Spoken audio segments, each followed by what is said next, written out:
For this video, I'm going to take a little bit of a look at animating in PowerPoint. Now, I've already shown you in previous videos how we go about just animating in general, but I just wanted to go a little bit further into that with an example I've got on the screen.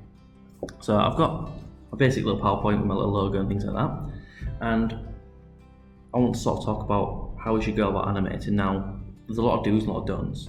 Now, one thing you don't want to be doing is constantly on your clicker or your keyboard tapping it every 2 seconds because you've got a million animations.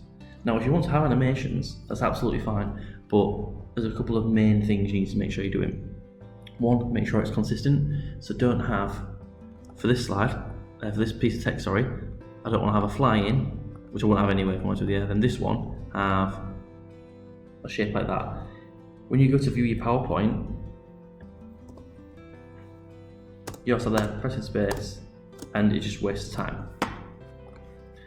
So, first things first, pick a subtle animation. I mean, I'm pretty boring, and I just go for a fade in and a fade in. Now, what I also do is I look in this corner here. So instead of having to start on click, I just do it after previous.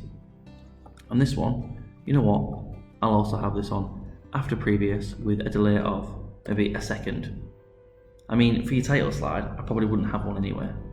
I'd probably just have it straight away on there. So I'd probably actually have that at 0.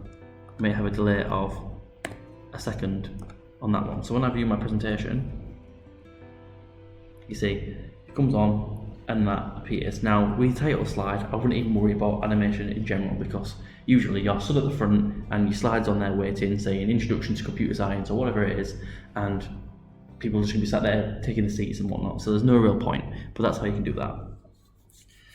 There is one thing you can do though. If you go to Slide Master, like I have here, so I've not got much on here, just my general Slide Master, you can actually animate in Slide Master as well. So what you might have is an animation after previous, maybe a really short delay, and then when you're in your PowerPoint, every slide, once you put one to each of the templates, will always animate in the corner, which I think adds a little bit more to your presentation, especially if you've got that on every single slide, which I'm not going to do because it'll take too long for me to do, but every slide it popping in the corner, I think it just has a little bit more pizzazz, shall we say. So the next thing we'll look at is your actual slides when you actually want to talk about things. So again, you might want to leave it so when it comes on, your title's on there, so whatever the slide is, and then you might want these points to come out at different times and this picture to come on at the end. So I'll start with a picture. So animations, I'm going consistent. If I use the fade at the start, if I use the fade at the end, I'm going to do it after previous because I'm going to have it come on after these, because you can rearrange using this little panel.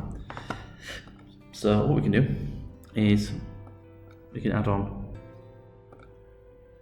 a fade like that,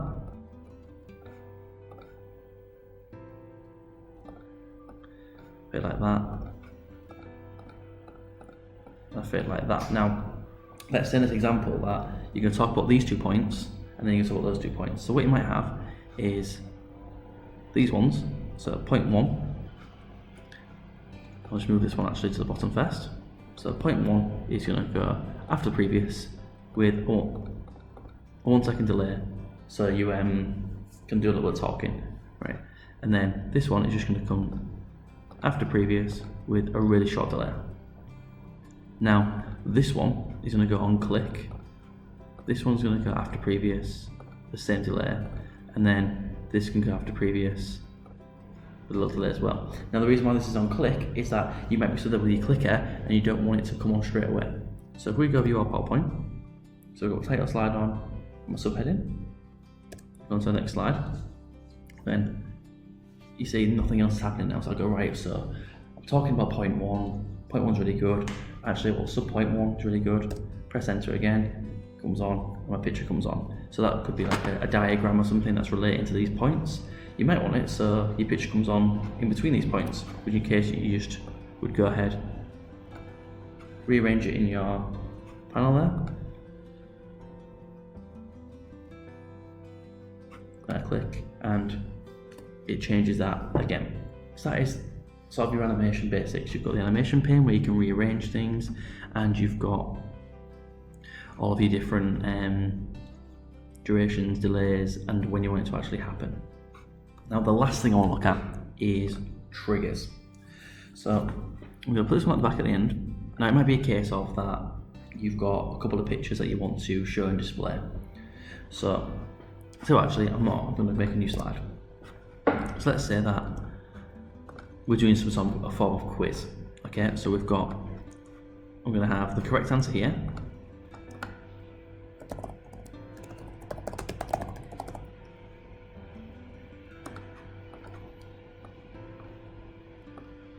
Like that. And I'm going to have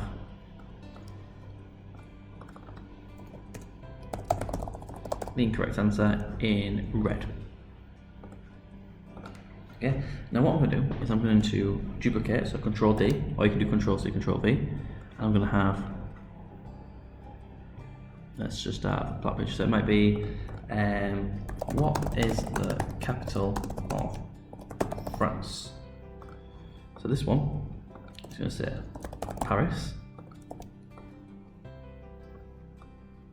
and this one is going to say F. Okay, so in my animation, what I might want it to do is have it so when I click this answer, this disappears.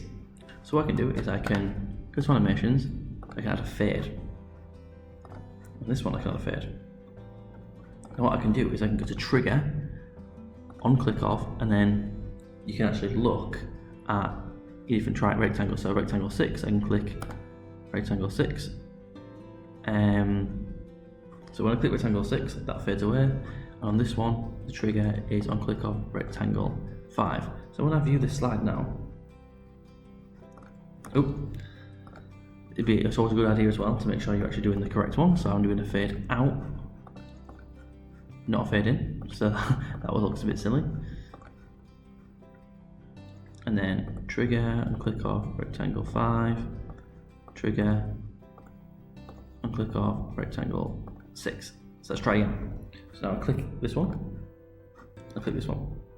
So my animations are based on something I do. Now this is quite useful when you're doing things like interactive quizzes. It's really useful if you're doing things that, one really good example I saw was someone had a big screenshot essentially of the desktop and was showing how their software would work. So clicking on buttons, it was all pictures, the computer program didn't exist, but he was clicking on things and it made it look like the software was working when it wasn't, it was just a prototype example, and that was really good. So just to do a quick recap, you've got your when you want it to happen, your durations and your delays, you've got your triggers, you've got exits, you've got movement, and you've got entrances. Now, as a rule, I do very simple, subtle, basic intros and exits. I don't really do any movement unless I am doing maybe an animation. So let's say I'm doing some form of animation. So maybe it's just something as simple as, I don't know, showing a person walking or something like that. So let's do something really nice and corny, and I want it to move over here. So I can go animations, and then what you can do is go to the bottom and you've got paths. So you've got 10 shapes, loops, and custom path, and lines. Now I usually just stick with lines because I find it a lot easier because it's nice and smooth. And you can see you've got your end position. So you've got your starting position, put that across there, make sure it's nice and straight.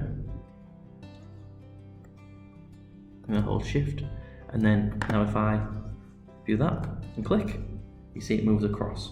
So if you combine this with things like triggers, combine it with timings, and let all your animation flow together, instead of you going click, click, click, click, click to move your animation, if you're actually just having it all on timing so it moves and moves somewhere else, and then you can focus on talking and teaching your topic or explaining your concept whilst your animations are working in the background, and that is a much better way of doing your PowerPoints.